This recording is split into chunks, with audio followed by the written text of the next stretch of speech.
Welcome to today's broadcast of Practically Political, where pragmatists talk real politics. I'm Dave Spencer, founder of Practically Republican, and we have a very special guest today.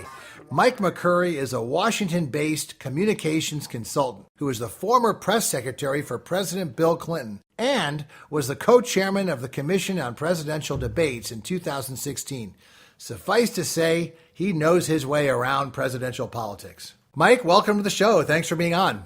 It's great to be with you. These days I'm feeling practically Republican myself. Well, we're only in the first months of the Trump administration, and suffice to say, the operative words are disruption, divisiveness, and dysfunction. Did you see this kind of political chaos coming?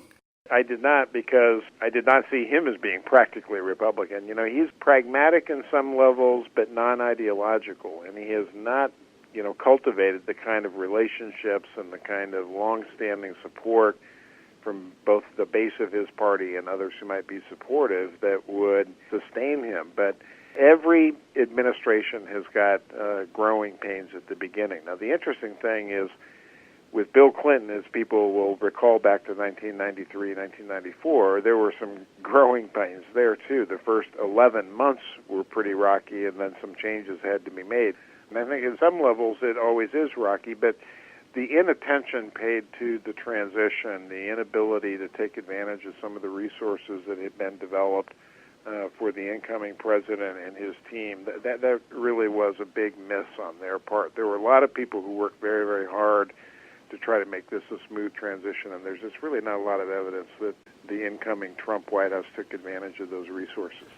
Well, Mike, some might say you're a quintessential Washington insider. In your mind, what does that term actually mean, and what kind of insight and perspective does it provide, particularly in relationship to the current environment? Well, there's both good and bad there. Yes, I've been around, Washington almost 40 years now since I graduated and came down and started working in the U.S. Senate back in 1976. And it's a good thing because there's some experience associated with that. I've seen an awful lot of things happen and know an awful lot about how things play out. I'm a big fan of the musical Hamilton, which apparently Donald Trump is not. But, there's a great tune in that Broadway musical, The World Turned Upside Down. And the world has been turned upside down. And people like me who are quote-unquote Washington insiders, that's exactly what people are rebelling against right now. They don't see Washington working. They don't have a lot of trust. Less than 24% of the American people report in polling that they think that Washington will get things right most of the time. There's widespread dissatisfaction with the direction of the country. And, I think people are, largely dissatisfied with the state of the current political condition and with the establishment. And that's why they more or less voted to turn things upside down. And that means that there's sort of marginal utility for people like me who've been around in Washington for a long time and think we know what we're doing, because that's really not what the people want. Well, the Trump administration has made no secret of its disdain for the press, citing it as the real opposition party. And Stephen Bannon said they should just shut up. As a former White House press secretary, how would you describe the current environment and its implications for both the media and the American people? Well, my daughter frequently reminds me that, Dad, yeah, you were White House press secretary, and that was really kind of a cool thing, but that was in the last century. And I really think that's probably a pretty good observation, because what's happened in the changes in our political culture, the impact of social media, the ability of people to access the content that they want through the Internet at their own choosing and sort of in, places that match their own political perspective, it has really reduced what we would call the mainstream media, the crowd that I dealt with most at the White House. It's reduced them to more of a marginal status now. Now, that, some people would say is not such a bad thing, because we've reduced the power of big media to control the politics of our time. But it also means that we don't have any common platform for information. People get and choose the facts that they want and then develop their opinions, and we don't necessarily have kind of a common base of understanding of what the real issues are and what the real information is that should guide decisions. And Donald Trump has very effectively taken advantage of that. Of course, when he attacks the media in broad-scale fashion the way he's done, he's speaking only to that slice of the vote that he won and that support him. And that, that's a pretty small fraction of the American people. So, we're left with maybe, I'd say, 25% of the people who are cheering him on for attacking the press, but 75% of the rest of the country is looking around and, frankly, a little bewildered about where do we turn to get the information that will help us understand what's really going on.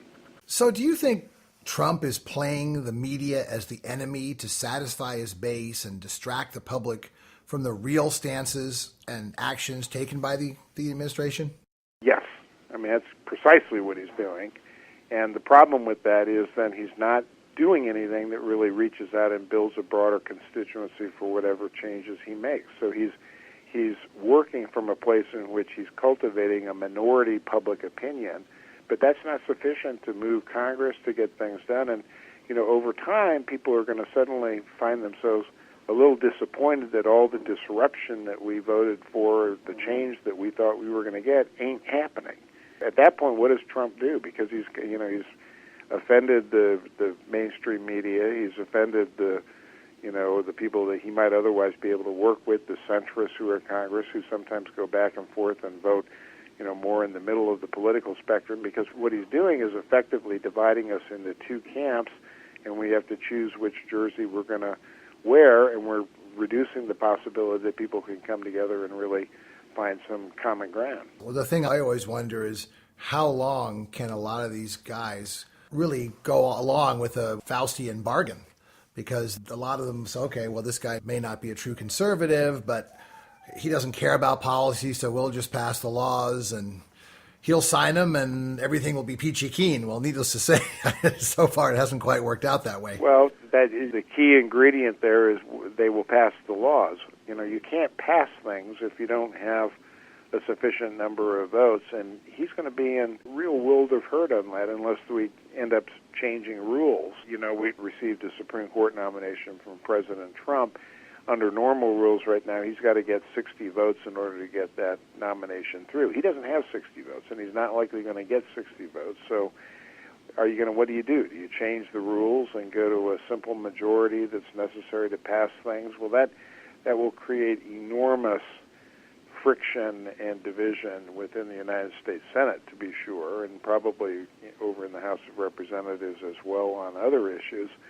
But it makes it exceedingly difficult for him to advance any real program that will then get legislative support in Congress. So we'll be back to the place where the frustration and exasperation with Washington that gave rise to Donald Trump will begin to infect his presidency as well. That's the dilemma that I think we face. What do you make of the phenomenon of the President of the United States bypassing all traditional channels and bureaucratic organizations by tweeting directly to the public? How does that allow Trump to control the narrative?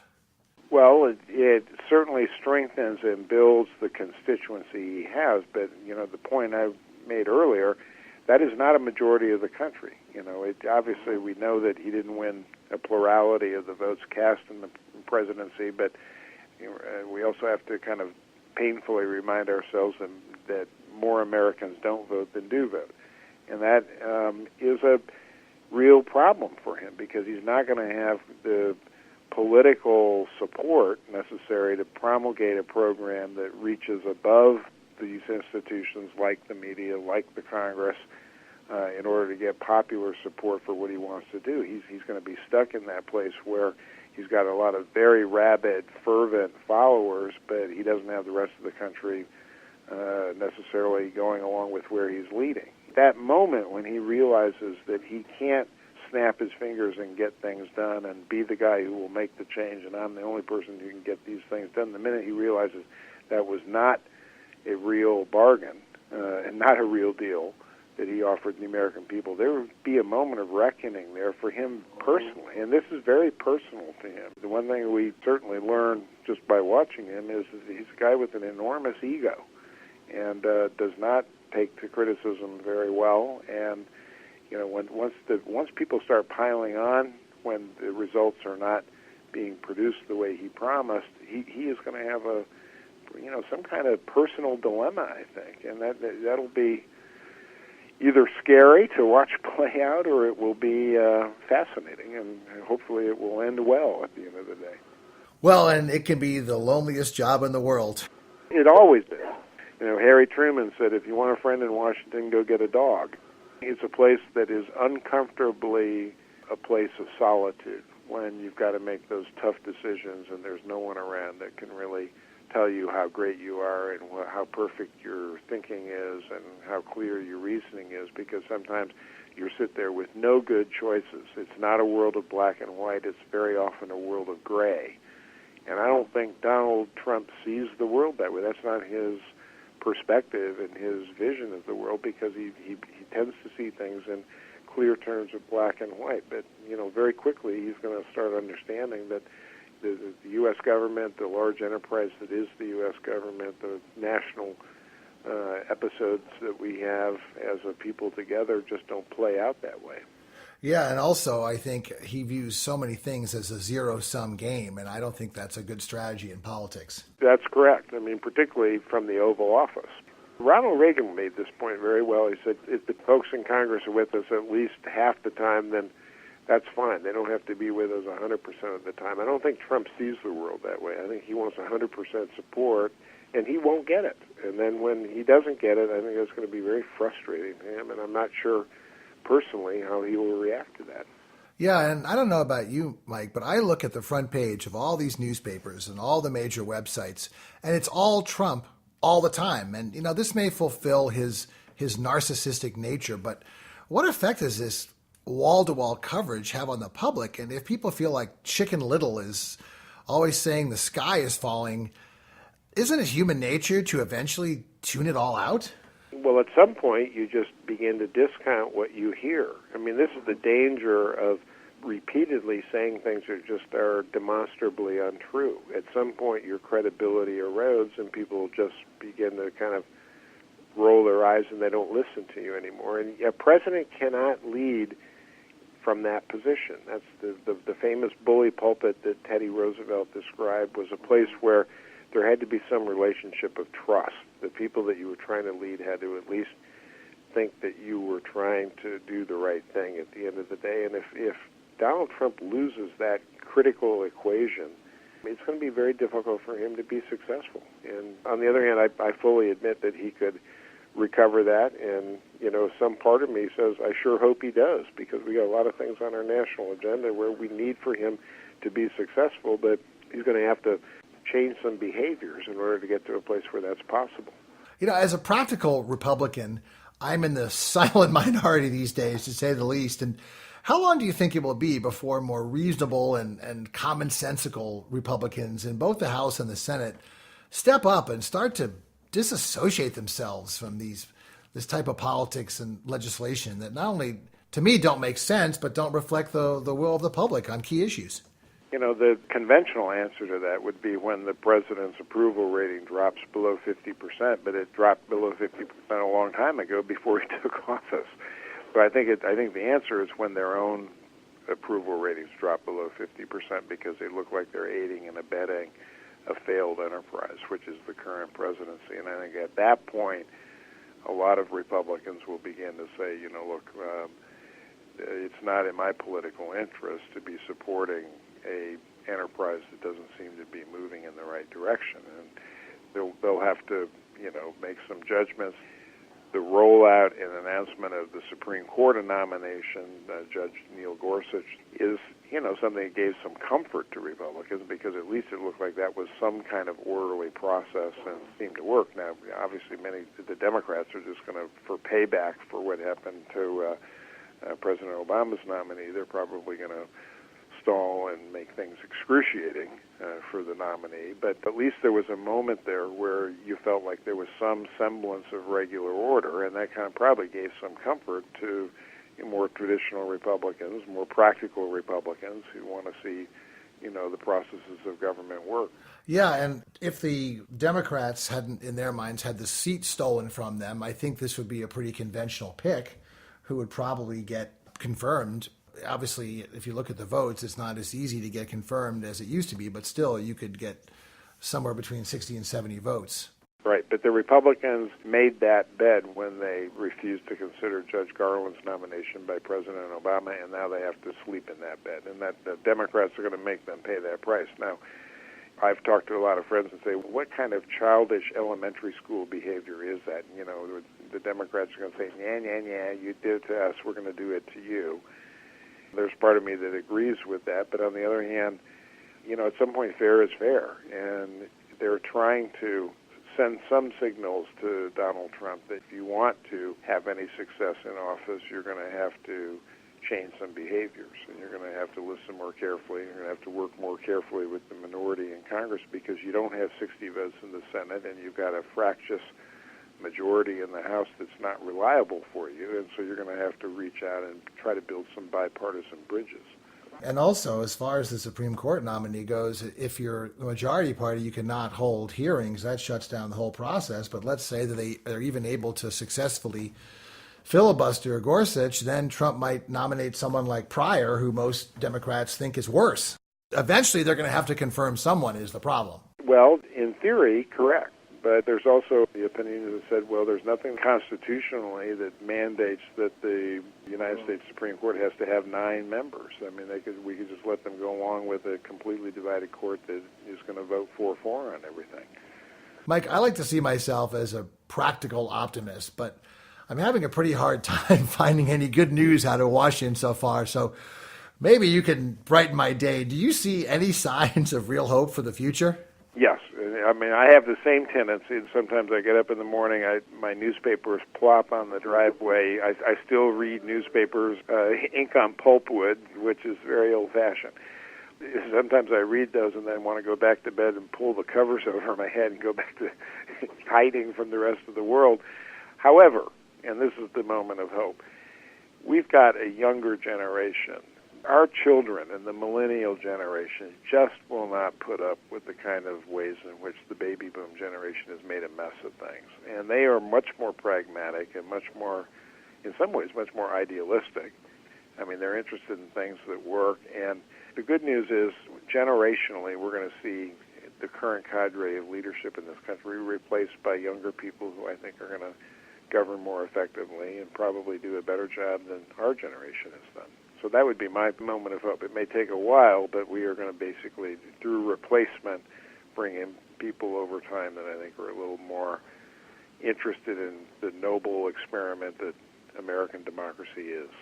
Now, what advice would you give people who are thinking about or trying to get into politics? I guess I would also ask, what excites you about politics? Well, what excites me is certainly not anything happening inside the confines of the Beltway road that circles Washington, D.C. What's exciting are the things that are happening at a local level.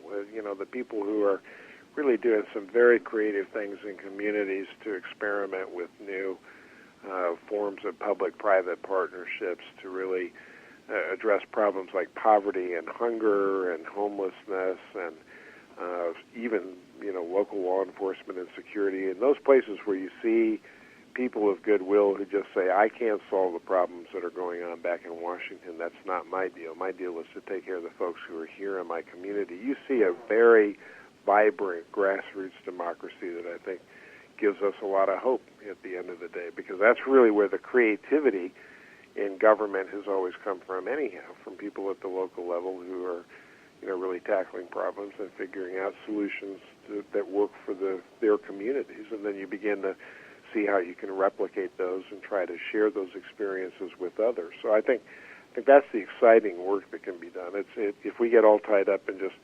protest after protest about Donald Trump over the next 4 years, and that the Democratic Party doesn't get its act together and begin to figure out what it's really for as opposed to what it's going to be against, then we'll be stuck with the same gridlock in Washington.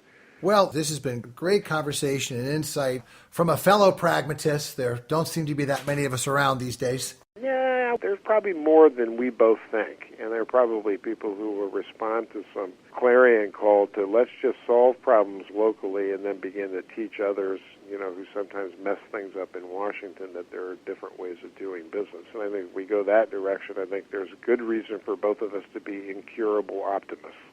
You've been listening to our conversation with Mike McCurry, the former press secretary for President Bill Clinton and co-chairman of the Commission on Presidential Debates in 2016. Mike, thanks so much for appearing on the show, and I really hope we have a chance to speak again in the months to come. One thing I don't doubt is there'll be some good topics.